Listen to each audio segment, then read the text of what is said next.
Salutare, prieteni! Bine ați revenit în bucătăria lui Alex. Pentru astăzi am pregătit o rețetă vegană, piftele cu salată de spanac și roșii sherry. Pentru rețeta de piftele avem nevoie de următoarele ingrediente: dovleac,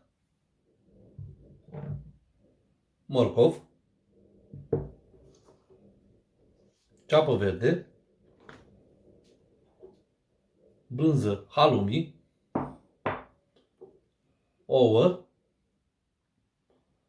sare, piper și ulei de măsline. Pentru început, o să dau pe răzătoare morcovul, dovleacul și brânza halloumi.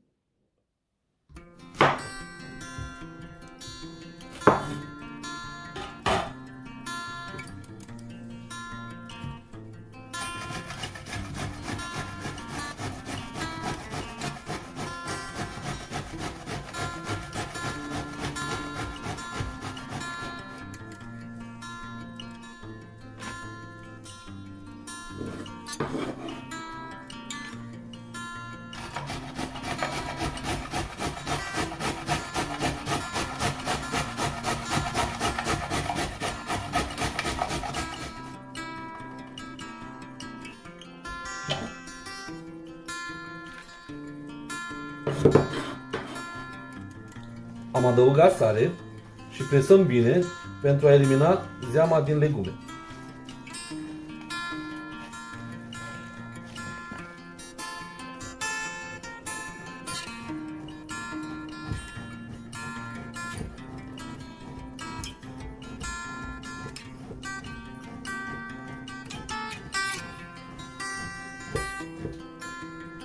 Adăugăm brânza halloumi peste legume.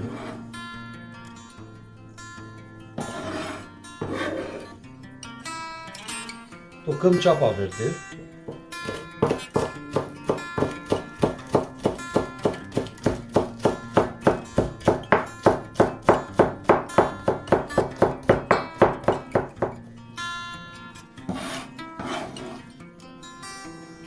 La amestecul nostru o să adăugăm 2 ouă.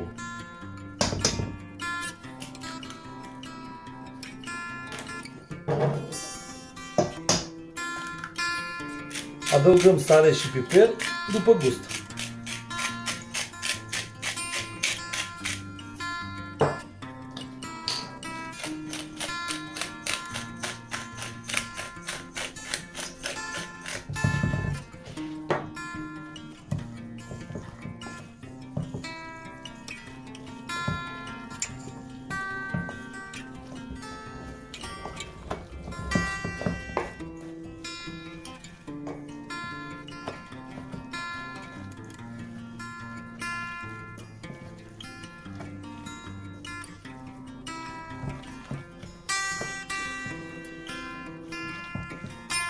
Adăugăm compoziția pentru 30 de minute la frigider.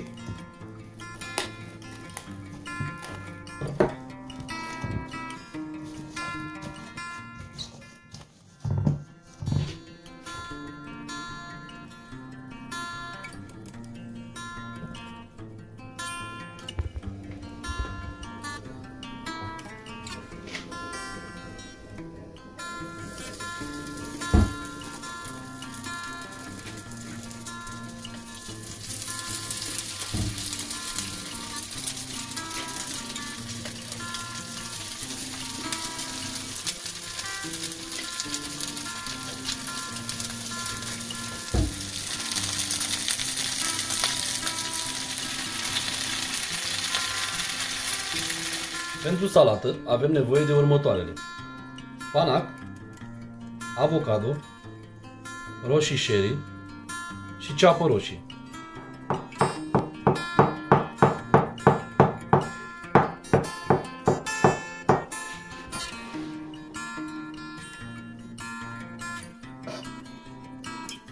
Asezonăm salata cu ulei de măsline,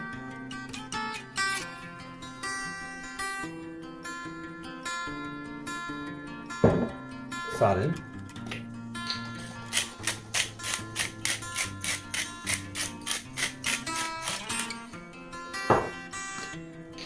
piper,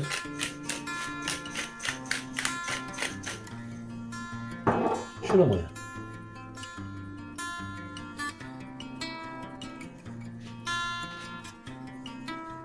Acesta este preparatul meu, vă urez poftă bună!